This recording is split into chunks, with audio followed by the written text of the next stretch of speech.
राजधानी जयपुर के भवानी निकेतन के सामने एक निजी होटल में EPS BNCS white label ATM network launch किया, जो भारत के अर्ध शहरी और ग्रामीण क्षेत्र में बैंकिंग और डिजिटल सेवाओं को पहुंच बढ़ाएगा। जयपुर, तिरुचिरापल्ली, हुबली और मुंबई में इसकी शुरुआत की गई। कंपनी के चीफ बिजनेस ऑफिसर अनुराग निगम ने इसे वित्तीय समावेशन का कदम बताया, जो डिजिटल इंडिया के लक्ष्य को साकार करेगा। ईपीएस बीएनसीएस केवल एटीएम नहीं बल्कि समावेशी वित्तीय और डिजिटल सेवाओं का केंद्र बनेगा, जिससे कम बैंकिंग वाले क्षेत्र में सशक्तिकरण होगा। उन्होंने आगे जोर देकर कहा कि हमारा दृष्टिकोण डिजिटल विभाजन को पाटना और उन क्षेत्रों में बैंकिंग को चेहरा बनाना है जहां बैंक शाखा की उपलब्धता न्यूनतम है।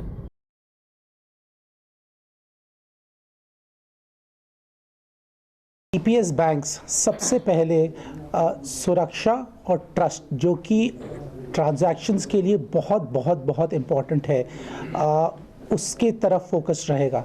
हमारा जो ईपीएस बैंकिंग हब है उसमें न सिर्फ वो सर्विसेज कैश विड्रॉल, बट बहुत सी value added services, for example QR based withdrawals, future में डिपॉजिट और आपकी केवाईसी रिलेटेड एक्टिविटीज़, ऑल्सो वो एक्टिविटीज़ जहां पर आप आज छोटी सर्विसेज के लिए जो बैंक्स के पास जाते हैं वो आपको आसानी से यहाँ पर अवेलेबल होंगी।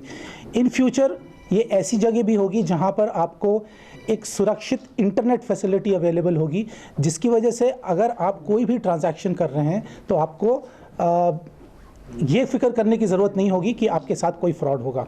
दूसरा, कन्वर्जन ऑफ, आपने सुना होगा कि सरकार सीबीडीसी लेके आई है। सीबीडीसी का कन्वर्जन टू कैश इस चैनल के थ्रू, ईपीएस बैंक्स के थ्रू किया जा सकेगा।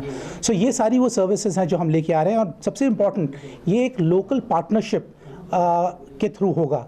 सो हम खुद टेक्नोलॉजी लेके आएंगे, इंफ्रास्ट्रक्चर लेके आएंगे, कंसिस्टेंसी लेके आएंगे और अपॉर्चुनिटी क्रिएट कर रहे हैं लोकल लोगों के लिए, एक रोज़गार और एक एंटरप्रेन्योरियल अपॉर्चुनिटी। कितने इसके अंदर लेंगे टोटल, और राजस्थान के अंदर भी कितने होंगे, और भारत में टोटल कितने खोलेंगे? भारत में हमारा टारगेट है लगभग 9000 एटीएम अगले 2.5 से 3 साल में खोलने का।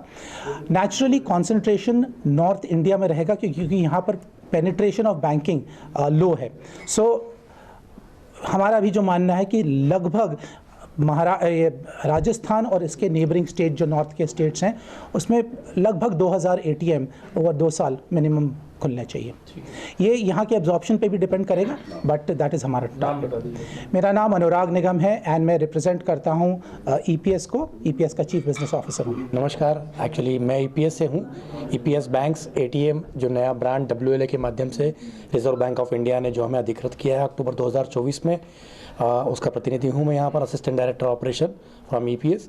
बेसिकली ईपीएस बैंक्स एटीएम जो है एक नया लोगों के लिए रोज़गार क्रिएट करने के लिए हम राजस्थान जयपुर में हमारा नॉर्थ इंडिया का पहला एटीएम हम लोगों ने कल लॉन्च किया है, और इस एटीएम के माध्यम से पूरे राजस्थान के विभिन्न दूर दराज के इलाकों में हमारा एटीएम जो है पहुंच करेगा और वहां पर रोज़गार जनरेट करेगा। वहाँ पर लोगों के लिए खुद सेल्फ अपना रोज़गार क्रिएट करके और इनकम कमाई जा सके, आमदनी कमाई जा सके, इसके लिए ये ईपीएस बैंक्स एटीएम बहुत लाभकारी रहेगा। Thank you so much. मेरा नाम दिनेश रेटरेकर है, असिस्टेंट डायरेक्टर ऑपरेशन ईपीएस।